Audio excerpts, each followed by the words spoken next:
Ako si Yan, isa akong solbetero at ito ang kwento ko.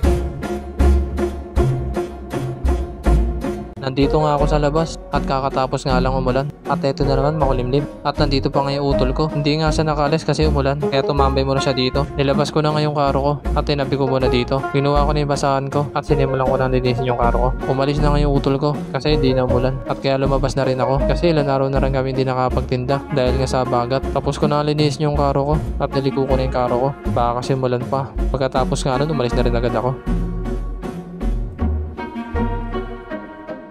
Nandito na nga ako sa Tumana at umambon na nga dahil nga sa bagat kaya panahinto yung ulan. Habang naglalakad nga ako may bumili kaya tumabi muna ako dito. Nilagay ko na nga yung payong ko at tinakalan ko na ng 210. Buti na lang talaga kahit ganito yung panahon may bumibili pa rin kaya salamat pa rin talaga. Tapos ko na takalin yung ice cream niya kaya binigay ko na sa kanya at kinuha ko na yung bayad. Pagkatapos kong kunin yung bayad niya nilipat ko na yung payong ko at umalis na rin agad ako. Niligo ko muna yung karo ko dito kasi bibili ako ng cup. Ubus na kasi yung cup ko at kumuha na nga ako ng pera pambili ng cup. Ito pangalang benta ko mga nasa 200 pa lang. Pumasok na ako sa tindahan para kumuha ng cup. Pagkatapos nga kumuha ng cup pumunta na ako sa harapan at binayaran ko na nga. Pagkatapos ko ang bayaran umalis na nga ako at nilagay ko na yung cup ko. Pagkatapos ko ilagay yung cup ko umalis na rin agad ako at ito nga umulan na. Nandito na ako sa Bacolase at sobrang dilim nga dito sa likuran ko at mamaya maya nga umulan na kaya inayos ko na yung payong ko at nilagay ko na sa karo ko. Lumalakas na kasi yung ulan dahil nga sa bagat kaya ganito yung panahon at habang naglalakad nga ako bigla na lumakas yung ulan kaya nagmamadali na ako maglakad sa sobrang lakas nga ng hangin sa kaulan. Tinabi ko muna dito yung karo ko kasi nababasa ako at ito nga sobrang lakas talaga ng ulan ngayon dahil nga ito sa bagat at medyo umina nga yung ulan kaya naisipan ko na maglakad baka kasi lumakas pa